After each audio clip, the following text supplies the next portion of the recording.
Watching the station covering all of the DMV. This is DC News Now.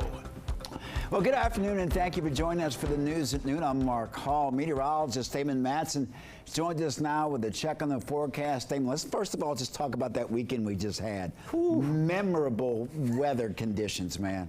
That was another level of heat, my friend. Right when did you step out in it at all and just check it? I did. Okay. I limited my exposure, but today I guess we're getting a little bit of a break. We are, yes, finally. After all of that we dealt with over the weekend, folks, I will say we're not getting rid of everything all at once. Temperatures are still going to be up there before the afternoon is done. Not quite to the level of Saturday and Sunday, but still, we could see a few low 90s. Here's what we are getting rid of. You see that cold front that's now pretty much off of the East Coast, and it took any bit of cloud cover and a few isolated storms with it. That has pushed all the way across the DMV, and what it has kicked out as we now go into the afternoon, even over the next 24 to 36 hours, is the humidity. It is not feeling nearly as stifling. Remember, most of last week, we saw these numbers on this dew point map well up into the upper 60s, lower 70s. This is downright amazing. We're back down in the 50s to low 60s. These numbers are going to continue dropping as we go through the afternoon, so comfortable air has returned, even though we are going to keep those warmer temperatures around. So for the rest of this afternoon, expect those temperature readings in the upper 80s. We could also see a few lower 90s, but again, it will be warm but comfortable. The humidity will stay down, and we'll have plenty of wind moving things around. Breezy northwest winds will continue to keep things comfortable as we head on into the evening. But folks, the big question, now that we finally kicked out that excessive heat from over the weekend, is it going to return again anytime soon? We'll have a full look at that forecast coming up here in just a bit. All right, Damon, thank you. The Dali, the ship that crashed and collapsed the Key Bridge, made its way under the Chesapeake Bay Bridge as it heads to Norfolk, Virginia. The Maryland Transportation Authority, along with the U.S. Coast Guard, temporarily held traffic at the bridge. Now, they say they planned this all out of an abundance of caution. The Dali was escorted by 4 tugboats. The bridge is now back open. Dominion Energy is working to restore power for hundreds in Arlington, Virginia. Initially, 1,400 people were without power, and that was around 10 this morning. Dominion Energy says the initial cause for the outage was a cable failure, and they're working to isolate the problem. Well, Prince William County Police released new details in the death of a 17-year-old after a shooting at a Woodbridge apartment complex. And police say that his death was a result of a botched armed robbery. DC News Now's Liberty Simmons breaks down the details of the case. Dusty Ridge Apartments, about 2 miles away from here, where police found that 17-year-old lying on a staircase with gunshot wounds, and they later discovered that 17-year-old was trying to commit a robbery. Prince William County Police say 2 teens, aged 17 and 15 from South Carolina, tried to commit this robbery back on June 18th. Officers investigated the shooting at the Misty Ridge Apartments on Lost Canyon Court in Woodbridge just before 1 a.m. Officers found the 17-year-old suffering from gunshot wounds. That 17-year-old later died at the hospital.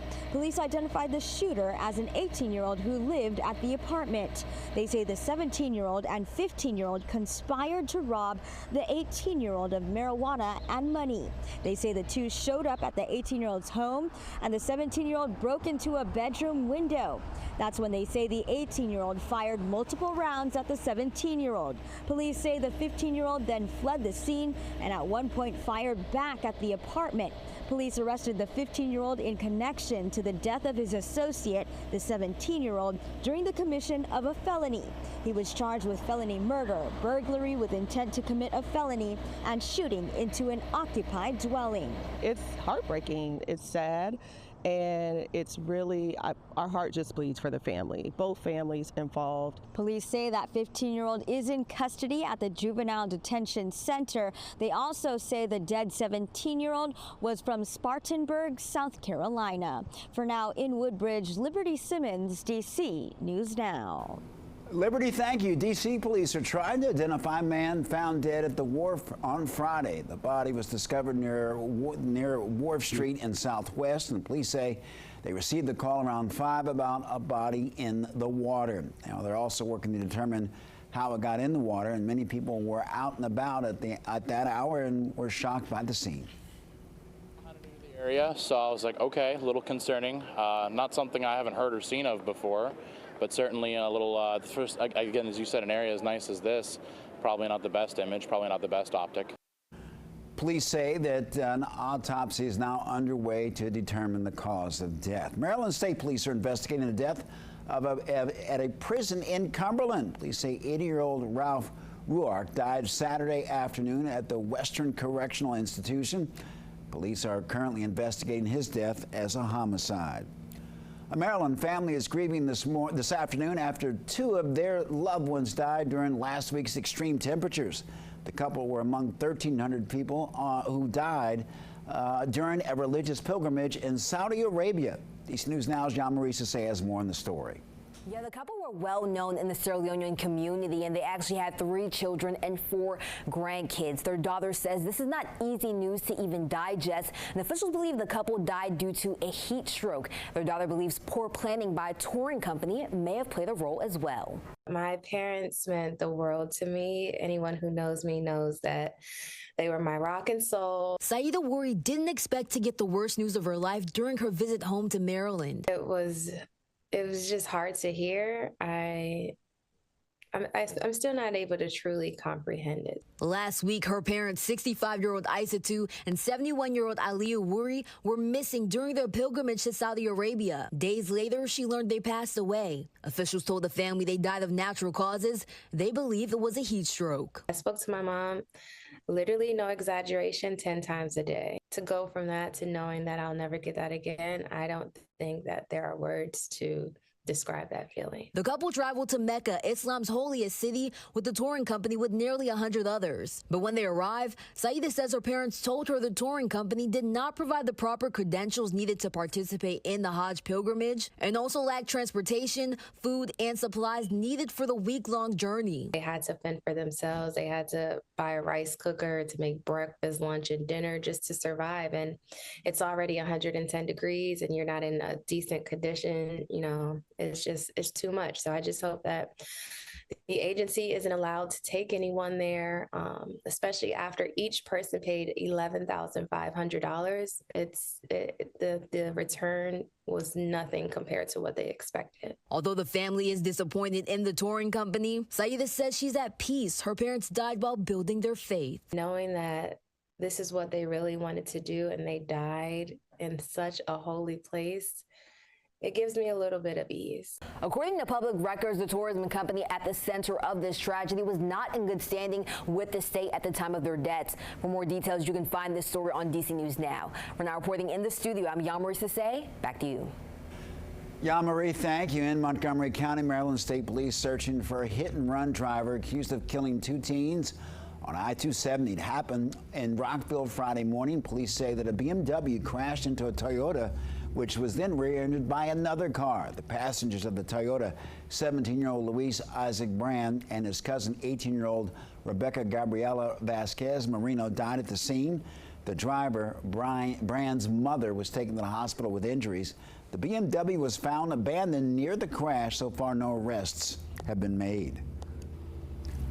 Well, developing now, a police cruiser crashed under an investigation in Fairfax County. And investigators say that someone stole the car, then crashed it into another police cruiser. DC News Now's Mario Carbone has the details on what led to the suspect getting behind the wheel. Stealing undercover police cars. Jeff Bobson says he was walking his dog on Government Center Parkway in Fairfax when he saw and heard a commotion. I saw 2 police cars and they had their lights on and they were going really fast and they did a 360 U-turn, and then within 10 seconds there was a huge crash. Smoke billows up. This is the aftermath. 3 smashed up police vehicles and a person in custody. 30 seconds, there were 10 police cars here. Guns pulled. According to Fairfax County Police, officers were investigating a stolen car at the Fair Oaks Mall. When police approached, one of the 3 people inside hopped into a police cruiser, stealing it and taking off. Police chased after. Officers quickly pursued and they quickly apprehended that suspect who stole the police vehicle, and they crashed here. Police say the cruiser crashed into a marked police car. This blue police truck pinning the unmarked cruiser. So we have the crash reconstruction detectives out here. We've got officers on scene. Spent a couple hours now, so that all of that is going to be part of the investigation. The suspect in the stolen cop car and 2 police officers were taken to the hospital for minor injuries. The remaining 2 suspects are in custody. It's good to see in Virginia that they responded very quickly. I mean, they took it very seriously, so it's comforting that we have police support. Reporting for DC News Now, I'm Marielle Carbone. All right, thanks to Marielle. Police say that all 3 suspects are not from this area, and the car was stolen in Maryland. We're still waiting for details on who was involved in any possible charges. Well, starting today, free summer meals will be provided for students in Prince George's County, and children will be given both breakfast and lunch meals. Must be eaten on site and cannot be taken to go. Now, these meals will be hosted by elementary schools, libraries, and even a couple of apartment complexes throughout the county. Times vary by location, but generally breakfast will be served around 9 a.m. and lunch at 1 p.m. No registration or identification is required to receive meals. Again, the program will be running until August 9th. To find a site near you, you can go to the mdsummermeals.org. And over in Montgomery County, their free meals program for children has already begun. Just like Prince George's County, no appointment is needed and meals must be eaten on site. Generally, breakfast will be served starting at 8 a.m. and then lunch will be served around noon. For a full list of locations and menus, you can go to Montgomery County Schools, MD.org.